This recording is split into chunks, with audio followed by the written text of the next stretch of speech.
Now, congratulatory messages are pouring in for French President Emmanuel Macron, who secured re-election on Sunday. The African Union described Macron's win as a brilliant re-election. In a tweet, Chairperson Moussa Faki Mahamat called for the continued establishment of renewed and mutually beneficial relations between France and Africa. French President Emmanuel Macron won re-election on Sunday, defeating his far-right opponent Marine Le Pen by a comfortable margin, heading off what would have been a political earthquake. In a speech below the Eiffel Tower, Macron acknowledged those on the political left who voted for him reluctantly, only in order to prevent the far-right candidate from winning. Many of our compatriots voted for me not out of support for my ideas, but to block those of the extreme right. I want to thank them, and I know that I have a duty towards them in the years to come. Macron supporters cheered and waved French and EU flags as the results rolled in. On the outskirts of Paris, dejected Le Pen supporters booed the election outcome. Farther north, Le Pen fans expressed unbridled anger as they view Macron as an elitist with contempt for ordinary people. Le Pen conceded the race not long after the polls closed, but vowed to keep up the fight with the June parliamentary elections in mind. The French are showing tonight a wish for a strong counterpower against Emmanuel Macron. The match is not completely over, since in a few weeks the legislative elections will take place.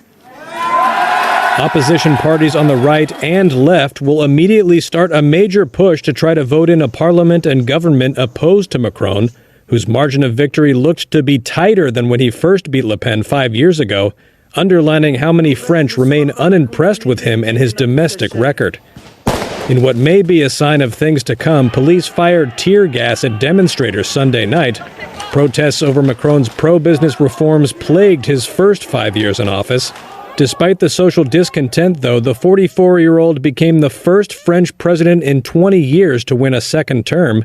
EU allies were pleased, hailing the centrist candidate's victory as a reprieve following 2020's Brexit, the 2016 election of Donald Trump, and the rise of a new generation of nationalist leaders.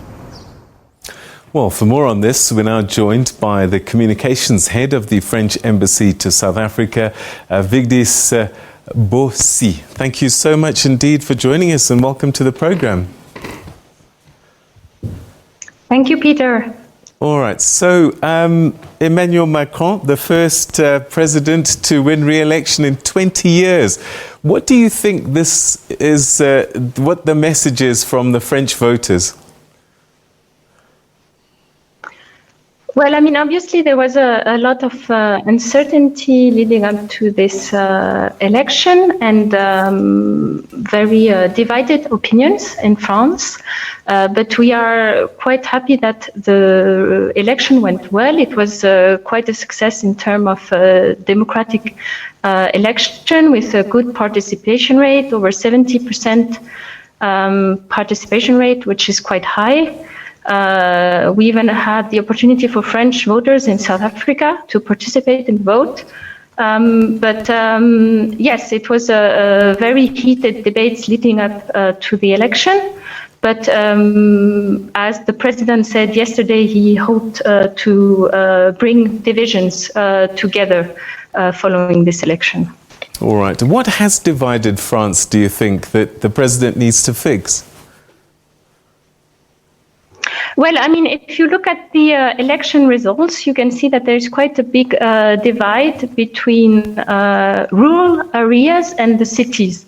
The countryside tended to vote a lot in favor of Marine Le Pen, but the cities were more in favor of the current president and newly re-elected President Emmanuel Macron. And obviously a big concern in the election has been the cost of living. So I think there is a lot of expectations on the side of the French voters about new measures that might answer this worry about how everything, all the costs are increasing in France, be it food price, fuel prices, something that we are seeing also here in South Africa. Africa has a vested interest with what happens in France, given the relationship that's existed for so long. and there's so many countries where French is a national language. What is the president's message about France's relationship with the continent going forward? Yes, well, I think President Macron, during his 5 years in office, had quite a clear message for Africa. He wanted to reset the relation with African countries.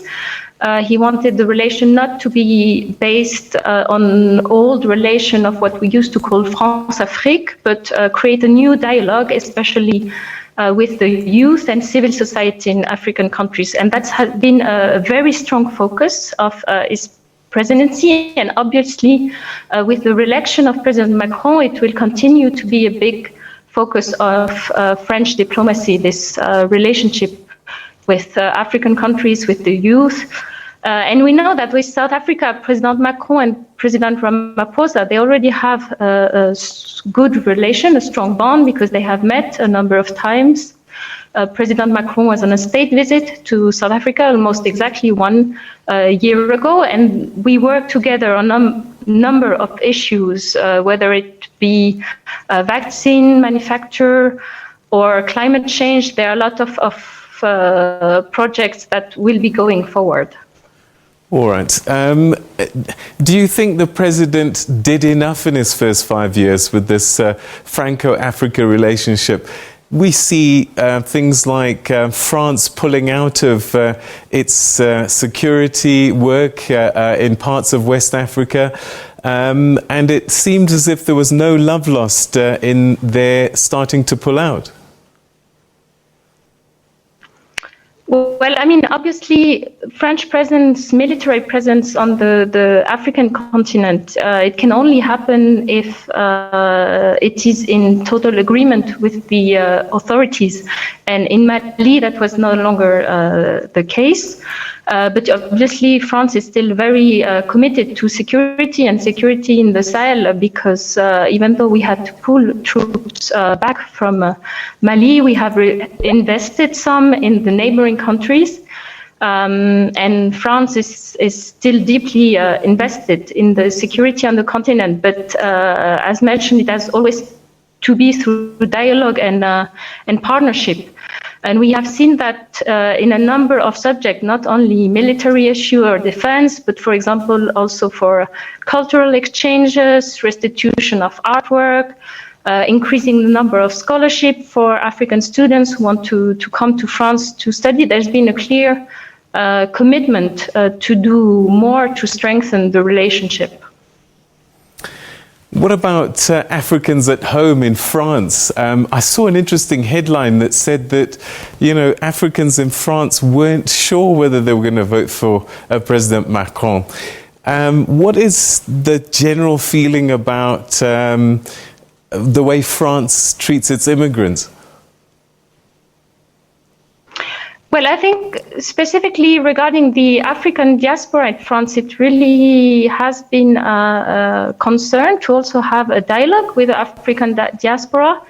You might remember that last year we had the Africa-France summit, and that summit, about a few thousand youth from the African continent, they actually came to France to engage in dialogue. And actually one of the focus of the summit was also to engage in dialogue with the African diaspora to see what might be their concerns and how they might be included in this strengthened relationship between France and African countries. All right. And France in general, it used to be either left or right, much like the United States. But in came Emmanuel Macron with this very sort of centrist view. Does that tell us that French people are tired of the traditional parties, because they seem to be disappearing slowly but surely, and that they've been seeking a new way? Yes, I mean, that's definitely one thing we've seen in this election. It was already a trend 5 years ago, but now we can see it clearly that the traditional parties are no longer so popular in France. Most of them, most of the parties that used to be in government 10 years ago, no, they are at less than 5%, which is a very steep decline. And we can see that the centrist party and also the far-right party and the far-left party are now much more popular. So there's definitely a shake-up of politics in France. I think it's something that we have seen around the world, that parties are shifting as we see that there are new preoccupation for the voters. All right. One would like to think that President Macron is hugely popular and that's why he won. But we know for sure, and he even admitted that a lot of people also voted to make sure Marine Le Pen doesn't get in.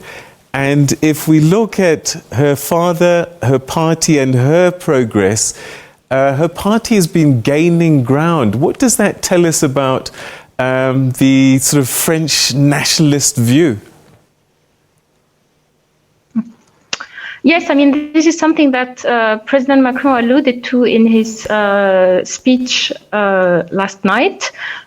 He acknowledged that many voters had not voted in support of his program, but to vote against the far right, and mentioned in his speech that he would try to reach out to them and maybe include some new policy elements in this program. This is something that he said yesterday. So obviously we'll watch in the weeks to come how he builds his government, what are the main priorities in terms of policy, because this is something that he has clearly said, that this new term of 5 years will not be like the last term, that it will be quite different. All right. I mean, Marine Le Pen issued quite a warning, and there's still the National Assembly elections to come. Tell us a little bit about these. How different are they from these presidential elections? And could we see a situation where President Macron is dealing with a lot of opposition in the National Assembly? Yes, so for the National Assembly, in each constituency, the voters will elect one candidate. Actually, the voting system is quite similar to the presidential election, with up to 2 rounds to elect one MP for each constituency. And there will be also, again, elections here in South Africa for the French citizens living in South Africa, because they have an MP who represents them in the National Assembly. Of course, it can happen that sometimes the majority in the parliament is not aligned with the party of the president. This has actually happened 3 times before in France, so it's not something that's unknown for our institutions. But obviously it means that the president will have to compromise with whichever party is in majority in the National Assembly. But again, this is something that, I mean, we have been familiar with in the past. All right. What would you say is the sort of legacy policies for President Macron that we should look out for in the next 5 years? What has he pinned his leadership on? Well, I think obviously there might be some changes in terms of policies on the domestic front, especially to answer this concern about the cost of living, which is very big in France. But I think he will want to again emphasize the relation with Europe and the international agenda, and especially the relation with Africa, because this has always been a very important focus during his first term, and will definitely be for the 5 years to come, to place France in the world as a major diplomatic power that tries to engage with Africa to build a positive agenda for access to health, to vaccines, for access to health and vaccines, and also to build consensus on climate change. Vigdis, Beaussier, merci beaucoup. I hope that sometime in the near future we can have another conversation, particularly about the National Assembly. But for your thoughts tonight, thank you so much for joining us. Au revoir. Merci beaucoup. Au revoir. All right, that's Vigdis Beaussier, who's the head of the French head of communications at the French embassy, talking to us about President Emmanuel Macron's victory, the first president in 20 years to get re-elected. And yeah, it looks like there's tough times ahead in terms of trying to bring France together, and also to continue the work that he had started in trying to reset that Franco-Africa relationship. Stay with us. You're watching The Globe.